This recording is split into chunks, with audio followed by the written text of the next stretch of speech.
Кутман күн урматтуу, мен каналымда көрчүлөрүм. Сиздерди каналдан көрүүгө кубанычтамын. Көтөрө турган тема бул деген цивилизация каерде азыр дүйнө жүзүндө да. Европа евро биримдик бүгүнкү күнү 20-кылымда калып калды. АКШнын көп штаттары дагы инфраструктурасы да 20-кылымда калып калды. Ракеталык технологиялар, жаңы инновациялар илими 22-кылымга аттаса дагы ушундой да. Калган шарлары 20-кылымда. Дал ошондой эле Түштүк Корея 20-кылымдын башатында, Жапония да 21-кылымдын 20-кылымдын ортосунда калды шарлары, өнүгүүсү. Анан албетте эң алдыга секирген өлкө бүгүнкү күнү Кытай болуп калды. Кытайдын кээ бир шарлары, Шанхай сыяктуу шарлары 22-кылымга жакындап калды. Айтарым, эми буга карайлы да, бул Кытай дүйнө жүзүнүн инновациялык цивилизациянын алдында болуп калды. Кытайда кызыктуу система жашап атат бүгүнкү күнү. Бул деген батыш капитализм жана Рим империясы, Рим, Герман, Франция укугу. Ошо менен бирге аякта Гуанси деген да конфуциялык байыркы Кытайдын өзүнүн өздүк мындай адаттары, каада салттары. Аябай таң калыштуу, Кытайда баягы мурун илим, билимди, технологиялар дүйнө жүзүнөн уурдаса, бүгүнкү күнү Кытай өзү дагы ошол илим, билим, технологияны жарата баштады. Акыркы жылдары ошол жаратмандыгы аябай күчөп атат Кытайда. Менен бирге Кытайда дагы бир кризис да азай эле жатат да Кытай үчүн. Бул нерсе албетте Кытайга катуу мындай сокку кылып атат, кедергисин тийгизип атат. 2040-2050 жылга азыркы 1,2 миллиард Кытайдын ичинен колдоп айтканда 600 миллион киши калып калган атат. 600-800 миллион киши калып калган атат. Калгандары жок болду. Кытайда аялдардын саны аз, 40-50 миллион аял жетишпейт Кытайга. Филиппинге барышат. Кыргызстанга анчалык көп келишпейт, бирок Филиппин, ошон Вьетнамга аракет кылышат. Ал эми өзү Кытайлар бала төрөгүсү келбейт да, ошон үчүн азайгандан азайып баратат. Анан ушунун алкагында биздин мамлекетте жана башка Борбор Азияда мамлекетте, бул эле Вьетнам, Лаос, Камбоджада, Сингапурда коркушат да. Кытайлар көп, бизди каптап кетет, басып алат деп. Эми жылуу өлкөлөрдө аякта климат жакшы, жашаганга кыш жок, дайыма жай. Ошол өлкөлөргө корксо болот да, анткени Кытайлар негизи ошол жерге жашагысы келет да. Бизге корккондун эмне кереги бар деп коем да, анткени бизден тескерисинче болуп атат. Бизде балдар Кытайга көп убакыт өтпөй балдар Кытай тили менен, Кытай культурасы менен таанышканда эл азайган сайын агылып барат да, кайра кыргыздар Кытайга агылып барат. Эгерде бүгүнкү күнү Түндүк Африка жана Жакынкы Чыгыштын элдери Европага, Жапонияга жана Кытайга кыргыз, ошол өзбектөр, казактар агылып барат да, анткени негизи ушул тарапта, биз тарапта балдар көп төрөлүп жатат. Ошон үчүн тескерисинче Кытайлар коркуш керек эле. Бул деген бизди басып алат окшойт кийинки келечекте, ошо мусулман ошондой туугандар кое беришет. Мен аны туура эмес деп көрөм. Анан эмнеге Кытай ошо видеодон көрөлү. Ушундай Кытай жаңы дүйнө борбору болуп кетти да, жана жаңы заманбап цивилизациянын тиреги. Ушуну АКШ сезип атат. Бүгүнкү күнү АКШда мисалы үчүн ушул сенатында айтып чыгышты. Бүгүнкү күнү дүйнөнүн душманы Кытай деп айтып чыгышты да. Анткени АКШ өзүнүн лидерлигин жоготкудай. Байден да бир передачада катышып, жакынкы арада эле 2-3 күн мурда ошол передачадан, машинелер боюнча передача экен, айтып чыкты.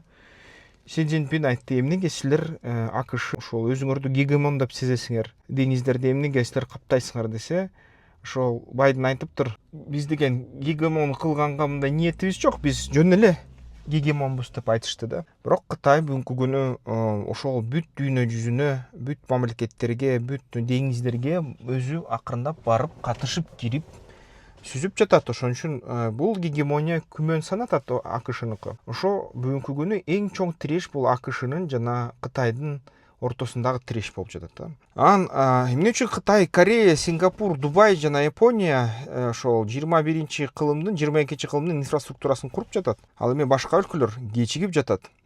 Глобалдык мындай маятник тагдыр, биринчиликтин тагдыры Азияга ооп жатат. Азияга кайтып келүүдө десек болот, анткени мурун да Азияда болчу да. Дүйнөлүк өсүштүн, өндүрүштүн жана шаарды куруу технологияларын борбору кайрадан чыгышка жылууда батыштан. Бүгүнкү күнү Кытайдын Борбор Азия менен соодасы 106,3 миллиард долларга чыкты. Кытай G2025 инновация индексинде биринчи жолу топ 10 өлкөнүн ичине кирди. Бул эмнени билдирет? Инновациялар Кытайда жарала баштады, бир гана Европа мамлекеттеринде эмес. 2025 жылы дүйнөдө ошол сатылган электромобилдердин 6-дан 10 бөлүгү Кытайдан болду да. Элестеткиле, 6-дан 10 бөлүгү бул деген 60% дүйнө жүзүндөгү электроунаалар Кытайдан жасалып чыкты. Канча жолу окудум, уктум, мен деле баягы эл транс ассоциацияма да жазган каттар болот, комментарийлер силер деген, Кытайдын ушу болбогон машинесин аласыңарбы деп туруп, өзүлөрү көрүштүү элдер. Кытайдын машинелери айдалып жүрөт, мынакей көчөлөп жүрөт. Кытайдын машинеси машина эмес, Германиянын машинеси машина, Япониянын машинеси машина дегендер унчукпай калды. Көп айтпай калды бүгүнкү күнү. Үнү өчтү. Кытай чын эле дүйнө жүзүндө ошол автоунаа чыгаруу боюнча, өзгөчө электроунаалар чыгаруу боюнча биринчи орунга чыгып баратат да. Кытай, Корея, Сингапур, Япония жана Бириккен Араб Эмираттары ошондой жаңы өндүрүштүк логистика чынжырын түзүүдө да. Кытай арзан товар фабрикасынын робот, электроунаа, күн панелдери, жасалма интеллект арзаныраак АКШга караганда жана тезирээк логистика борборуна айланды. Бүгүнкү күнү Кытай биринчи орунга секирип атат, туугандар. Ошону түшүнүш керек. Кытай менен Батыш айырма ылдамдыкта да. Батышта инновация күчтүү, бирок Кытайда масштаб, өндүрүш базасы жана мамлекеттик координация бириккен. Өнөр жай роботтары ошо карасак, 24-жылын эле карасак, бул жерден такталган маалыматыбыз бар, 25-26 жылгы даярдалып жатат дагы. Орнотуулар ошол өндүрүштөгү роботтарды өнөр жайда эң көп Кытайда болду, 295 ушундай болду да. Европада 85 эле ишканада орнотулду. Жапонияда 44 эле ишканада орнотулду, Кореяда 31 гана ишканада.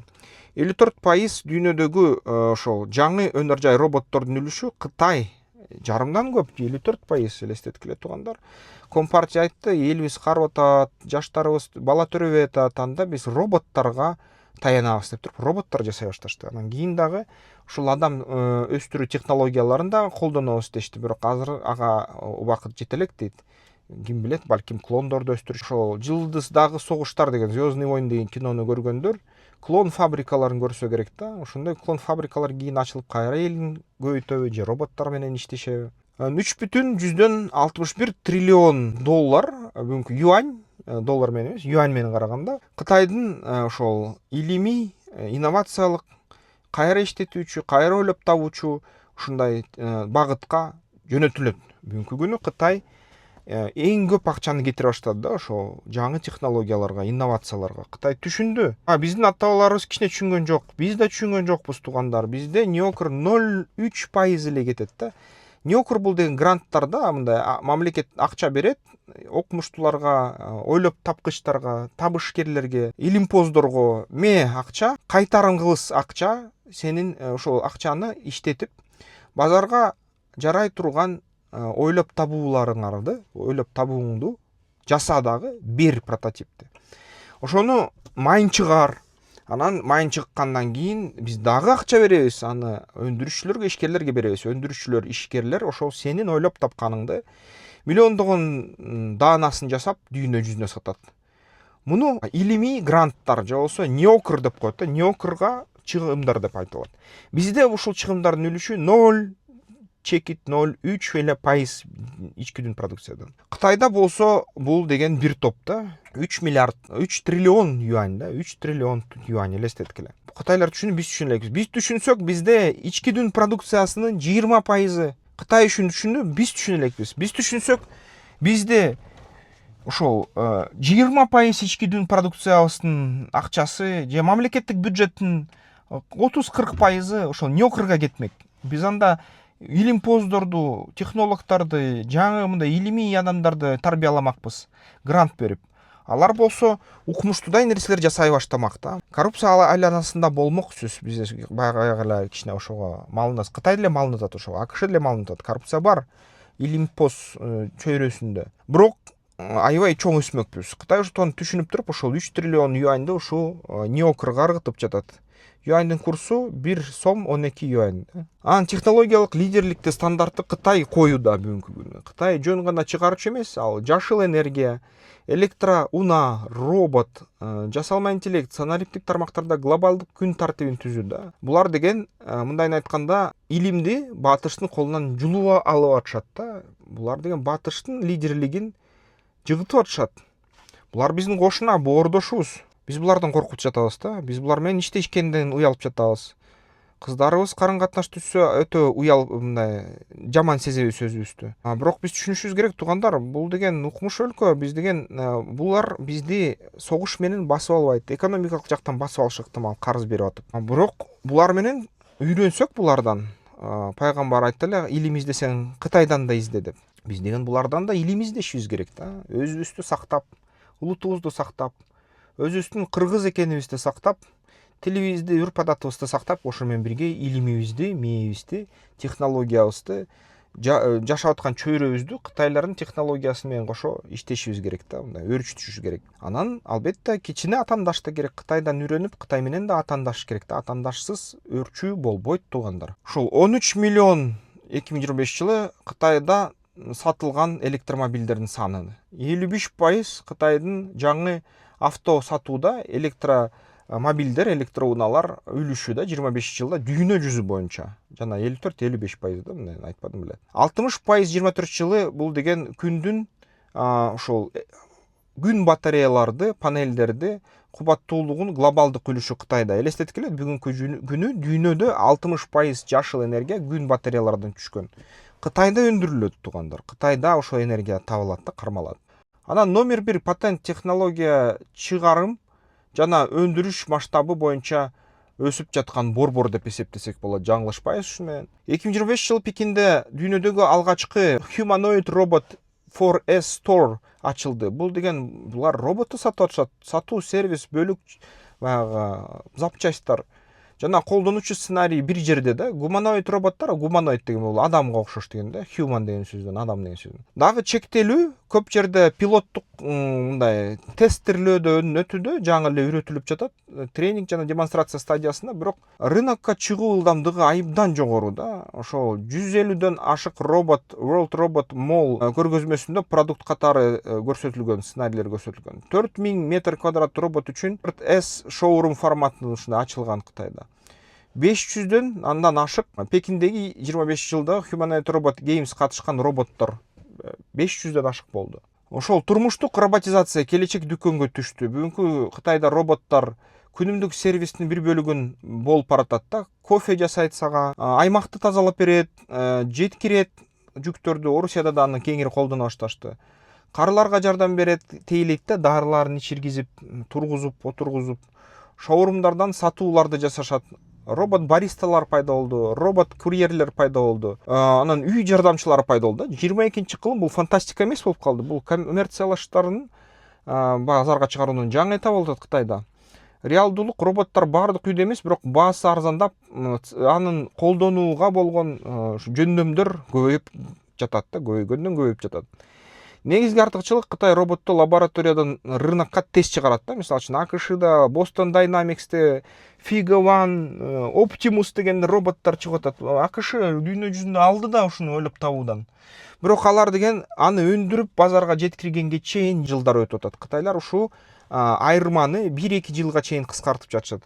Ойлоп табылган, курулган робот 1-2 жылдын ичинде чыгат. Кээ бир учурларда стартаптар жасаган жаш балдар ошол роботторун 1 айда, 2 айда эле чыгарып коюшу мүмкүнчүлүгү бар да. Мамлекет аларды колдоп жатат, акча берип жатат, ушуну чыгаргыла, жасагыла деп. Анан албетте бул жерден 2000 юанга чейин жетти. Айрым керектөөчү роботтордун баштапкы баа диапазону 2000 юань да. 2000 юань бул деген ошол 12ге көбөйтсөк, ошол 120 000 сомдой болуп калабы? 120 000 сом. Анан бренд дагы болуп атат. 40тан ашык бренд пайда болду. Пекиндеги робот дүйнөсүндө көрсөтүлгөн Кытай брендтеринин саны да ушундай болуп кетти. Коммунисттик капитализм Кытайдын башкаруу формуласы бүгүнкү күнү. Кытайдын модели базарды жокко чыгарбай, капитализмди талкалабай, Карл Маркс, Фридрих Энгельс, Ленин айткандай капитализмди союп салбай, негизи мамлекеттик узак мөөнөттүү индустриялык максатына багындыруу да капитализмди. Капитализм иштеш керек, капитализм болуш керек, бирок капитализм ошо кызмат кылыш керек дейт коомго, коомчулукка кызмат жасап туруш керек дейт.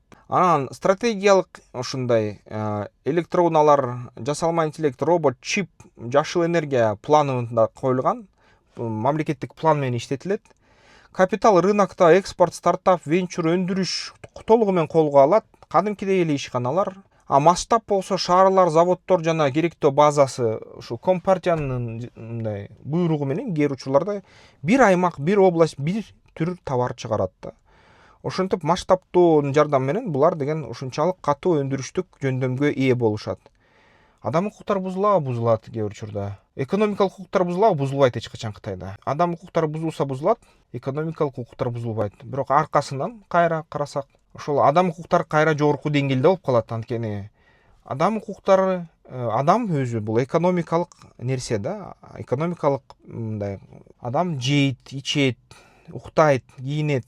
Эң базалык укуктары ошол базалык укуктарын сактаганга Кытай жардам берип атат. Кээ учурда баягы саясий системасы өтө катуу кетет да. Жеке адамдардын укуктарын катуу тепселейт, бирок система иштеп жатат. Жалпы калк ыраазы. Албетте ушуда Кытай өзгөчөлүгү АКШга жакпайт. АКШ айтат баарына эркиндик деп, демократия деп.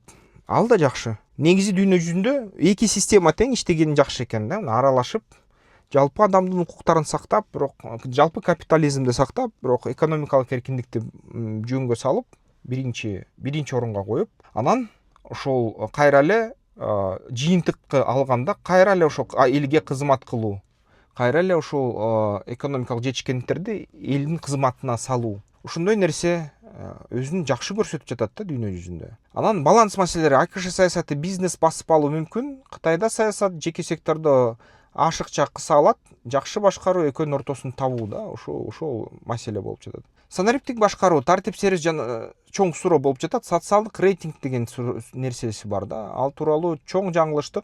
Кытайда ар бир жараңда бирдиктүү балл коюлат деген түшүнүк. Чындыгында система көбүнчө ишеним, кара тизмелер, кредиттик жана тармактык комплайенс механизмдерден турат. Социалдык рейтинг же болсо комплайенс системасы батышта да бар. Кыргызстанда бюролор бар, ишеним сыяктуу. Алар деген ар бир кредит алуучуга кадимкидей рейтинг жасайт да, досьесин 2 жыл сактайт. Башка банктар 2 жылдын ичинде алынган кредиттерди карайт, 5 жылга чейин алынган кредиттерди анын тейлөөнү карайт. Бизде деле ушундай нерсе бар. Кытайда бул нерсе күчөтүлгөн албетте. Максаты карыз, келишим, мыйзам бузуу жана бизнес ишендүүлүгүн санарип көзөмөлдөө да. Артыкчылыгы кызмат көрсөтүүнү тездетет жана бирок жоопкерчиликти да күчөтөт. Шылуун болсоң сени тез табышат. Кылмыш кылсаң сени тез табышат. Тобокелдиги жеке маалымат, көзөмөл жана адам укуктары боюнча суроолорду жаратат Кытайда. Сөз жок. Адамдык укуктар кээде ушундай чоң суроо. Бирок жалпы жыйынтыгы туура эле чыгып атат да Кытайдыкы. Кийин келечекте реформа болуп адам укуктарына да маани бере баштарса, Кытайда анык дүйнөлүк лидер болот. Бир балл эмес, бир социалдык рейтинг эмес, реалдуу сүрөттө көп мындай нерселерди эске алган система. Жана көп деңгээл менен эсептелинген система. Албетте этика да керек жасалма интеллект менен. Мисалы үчүн бүгүнкү күнү Кытайда массалык түрдө жасалма интеллектти колдонуп ишканалар ишмерлерин, жумушчуларын тышка куугуп атыптыр. Бүгүн Кытайда жаңы мыйзам кабыл алынды. Жасалма интеллектти адамды алмаштырбаш керек деген мыйзам кабыл алынды. Эгерде адамды жумуштан кетире баштасаң, жасалма интеллектти колдонуп, анда чара көрүлөт ишканага. Ошентип Кытайлар ушул кандайдыр бир алтын ортосун тапканга аракет кылып жатышат. Кытай жана Борбор Азия жаңы экономикалык реалдуулукту түзүп жатышат да. 2025 жылы Кытай 5 Борбор Азия өлкөсү менен соодасынын тарыхый чекке чыкты. 106,4 миллиард долларга соода болду. 71 миллиард доллар Кытай экспорттолду, 35 миллиард доллар Кытай импорттолду. Элестеткиле 35 миллиард долларга товарды Кытай бизден сатып алат, Борбор Азиядан сатып алат. Кытай башкача биздин эң чоң партнерлорубузга айланып атат да, эң чоң өнөктөшкө айланып атат. Структура өзгөрүүдө, жабдуу жана машина куруу, жогорку технология, продукция, жакшы өнүгүү товарлары да, жашыл өнүгүү, күн батареялары, башка нерселер. Эмнеси өзгөрдү? Кытай аймактын эң ири соода өнөктөшүнө айланды. Кытай Борбор Азияга саммитке көп тараптуу форматтарды бекемдеди да. Ушул нерсе болду. Мисалы үчүн биздин өлкөбүздү алсак, Кытай жана Кыргызстан стратегиялык өнөктөштүккө өтүп жатат туугандар. Мүмкүнчүлүк да көп, маселелери да бар. Кытай Кыргызстан үчүн соода, инвестиция, логистика жана өндүрүш боюнча негизги багыт болуп калды. Бирок статистикада чоң айырма бар. 24-жылы Кытай мисалы үчүн эл аралык маалыматта товар жүргүртүүнү 22,7 миллиард деп көрсөтсө, биздин мамлекет 24-жылы расмий билдирүүсүндө 5,3 миллиард деп көрсөттү да. Ушул айырма таң калыштуу. Биздин тарап аябай аз көрсөтөт да ушул өтүүлөрдү. Кытай капиталы бар компаниялардын расмий статистикасы, саясий билдирүүсү 931 болуп калды. 3000ден ашып баратат биздин маалымат боюнча. Анан 25 жылдын айыгында топтолгон Кытай тышкы иштер соодасын бааласак 2,1 миллиард долларга болду да, мындай ички соодасында импорт экспорт ички. Мааниси чек арада соода экспорт жана эсептөө методологиясы боюнча ачыктык керек. Кыргызстан үчүн чоң кызыкчылык туудурат да бул нерсе. Кыргызстан, Өзбекстан, Кытай темир жолу, тоолор аркылуу жана коридорлор Кытай, Кыргызстан, Өзбекстан темир жолу Кыргызстандын географиялык транзиттик активге айлана турган өтө маанилүү долбоорлордун бири болуп атат да. Узундугу жалпы кошумча веткалар менен 532 километрге чейин болушу ыктымал. Баягы Кытай, Өзбекстан аймактарын кошо санаганда. 158 километр Кыргызстан боюнча өтөт бүгүнкү күнү. 50 көпүрө салынат жана 29 тоннель, болжол менен 120 километр инженердик участок болот. Анан 187 метр Иркештам Кыргыз-Кытай достук көпүрөсү узундугу болот да. Ушул нерсе аябай чоң бизде долбоор. Биздин өтө маанилүү. Орусия, Казакстан тараптан жүк ташуудан дагы мындай кичине бизди көз карандысыз кылат да. Бул абдан жакшы долбоор. Бул деген коноктор, туугандар, кошуналар менен урушуу үчүн эмес, бул деген тең жүктөрдү бөлүштүрүү үчүн да. Бардык жерлерден нагрузка өтө көп өсөт.